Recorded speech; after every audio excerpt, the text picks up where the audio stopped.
Assalamualaikum warahmatullahi wabarakatuh. Kami dari kelompok 1 yang akan mempresentasikan tugas imunologi yang berjudul penyakit autoimunitas. Saya Lasya Putri Cantika sebagai moderator. Saya Listiandra Erliani. Saya Nilu Fatmawati. Saya Tiara Sakina. Saya Helmi Elisa Putri. Dan materi yang pertama yang akan dibacakan oleh anggota saya, Listri Andra.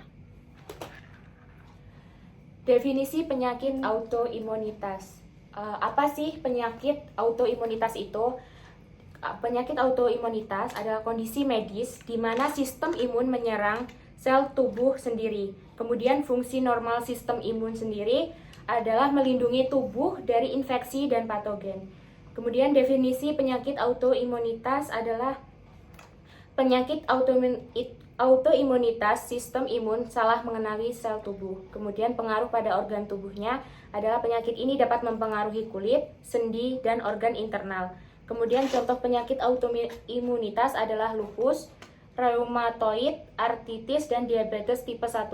Kemudian dampak pada kualitas hidupnya adalah penyakit ini bersifat kronis dan mempengaruhi kualitas hidup penderita.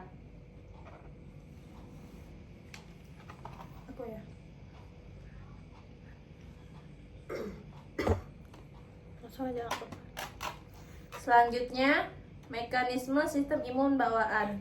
Sistem imun bawaan adalah garis pertahanan pertama melawan infeksi dan patogen secara non-spesifik.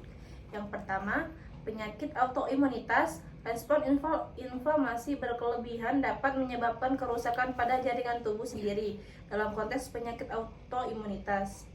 Yang kedua, komponen utama termasuk kulit, membran, mukosa, dan sel-sel imun seperti makrofag dan neutrofil.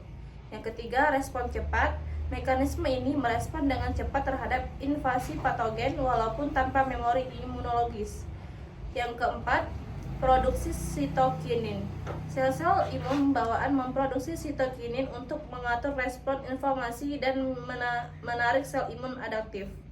Selanjutnya, mekanisme sistem imun adaptif. Yang pertama, penyakit autoimunitas sistem imun dapat salah mengidentifikasi sel tubuh sebagai ancaman. Yang kedua, terapi imunomodulator. Memahami mekanisme ini penting untuk pengembangan terapi yang cepat. Yang ketiga, fungsi spesifik imun adaptif. Sistem imun adaptif mengenali dan mengingat patogen tertentu. Yang keempat, peran limfosit. Limfosit membantu dalam respon seluler dan memproduksi sitokinin. Yang kelima, peran limfosit B. Limfosit B menghasilkan antibodi untuk melawan patogen. Selanjutnya, statistik prevalensi penyakit autoimunitas. Penyakit autoimunitas di AS 15%.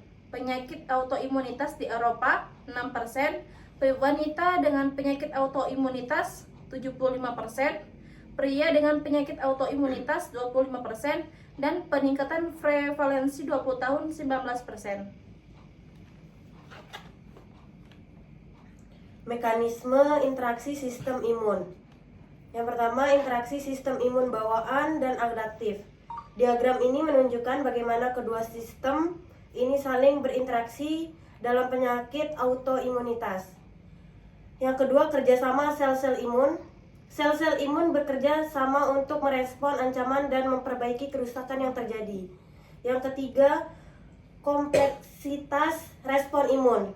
Visualisasi ini membantu memahami kompleksitas dan dinamika respon imun dalam tubuh. Yang keempat, faktor genetika dan lingkungan. Diagram menunjukkan kontribusi faktor genetik dan lingkungan terhadap penyakit autoimunitas. Strategi pengolahan penyakit autoimunitas. Yang pertama yaitu pendekatan multidisiplin. Pengolahan penyakit autoimunitas memerlukan sinergi antara medis, fisik, dan psikolog. Yang kedua, penggunaan obat, kortikosteroid dan imunomodulator digunakan untuk mengontrol peradangan dan aktivitas imun. Yang ketiga, edukasi pasien. Meningkatkan pemahaman pasien tentang kondisi mereka, penting dan pengelolaan penyakit. Yang keempat, gaya hidup sehat. Diet seimbang dan olahraga teratur dapat mengurangi gejala penyakit autoimunitas. Yang kelima, riset berkelanjutan. Riset terus-menerus diperlukan untuk menemukan terapi baru yang lebih efektif. Patologi penyakit autoimun. Yang pertama yaitu sistem kekebalan yang keliru. Yang kedua, produksi antibodi. Yang ketiga, kerusakan organ vital. Yang keempat, gejala beragam. Yang keenam, faktor lingkungan. Yang ketujuh, faktor genetika. Dan ke-8 yaitu pentingnya pemahaman. Manifestasi klinis lupus. Yang pertama yaitu varian gejala lupus. Manifestasi klinik lupus bervarian mulai dari gejala sistematik hingga organ spesifik. Yang kedua, gejala umum. Gejala umum termasuk kelelahan, demam, nyeri sendi, dan ruam kulit, terutama ruam kupu-kupu. Yang ketiga, dampak pada ginjal. Lupus dapat menyebabkan lupus nefritis yang beresiko merusak ginjal secara serius. Yang keempat, prevalensi lupus nefritis. Sekitar 40-50% pasien lupus mengalami lupus nefritis. Penyebab utamanya yaitu morbiditas. Yang kelima yaitu gejala lain. Gejala lain termasuk anemia, trombosit, dan gangguan neurologis. Yang keenam yaitu tentang diagnosis. Lupus sulit karena gejala tidak spesifik yang mirip dengan penyakit lain. Yang ketujuh yaitu evaluasi menyeluruh. Penting untuk melakukan evaluasi menyeluruh untuk diagnosis yang tepat dan pengobatan. Selanjutnya, pendekatan dan tantangan pengobatan.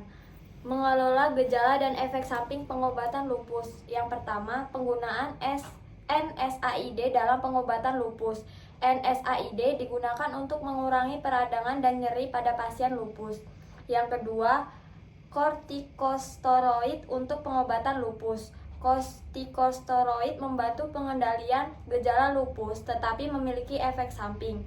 Yang ketiga, obat imunosupresif. Obat ini digunakan untuk menekan respon imun yang berlebihan pada lupus. Yang keempat, tantangan dalam pengobatan. Penyesuaian pengobatan berdasarkan respon individu pasien dan pengelolaan efek samping. Yang kelima, penelitian terapi biologis. Fokus pada pengembangan terapi yang lebih spesifik untuk lupus. Kemudian, studi kasus nyata pasien lupus. Menyelami dampak lupus melalui kisah nyata. Pengalaman pasien wanita, seorang wanita 30 tahun mengalami kelelahan ekstrim dan ruam kulit setelah digunakan SLE. Pengobatan yang diterima, pasien melalui pengobatan dengan kortikosteroid dan obat imunosupresif untuk pengendalian gejala. Efek samping pengobatan menyebabkan efek samping seperti peningkatan resiko infeksi, mempengaruhi kualitas hidup. Kasus pasien pria 40 tahun mengalami lupus nephritis, memerlukan terapi lebih agresif dan pengawasan ketat. Kompleks pengelolaan lupus. Pengelolaan lupus adalah proses kompleks yang membutuhkan pendekatan multidisipliner untuk hasil terbaik. Baik, yang terakhir yaitu ada kesimpulan dan arahan masa depan pengobatan lupus. Penyakit autoimun seperti lupus memerlukan penelitian lebih lanjut dan kesadaran untuk pengenalan dini. Mari berkolaborasi untuk masa depan yang lebih baik. Baik, sekian presentasi yang dapat kami sampaikan. Kurang lebihnya mohon maaf. Kami akhiri. Wassalamualaikum warahmatullahi wabarakatuh.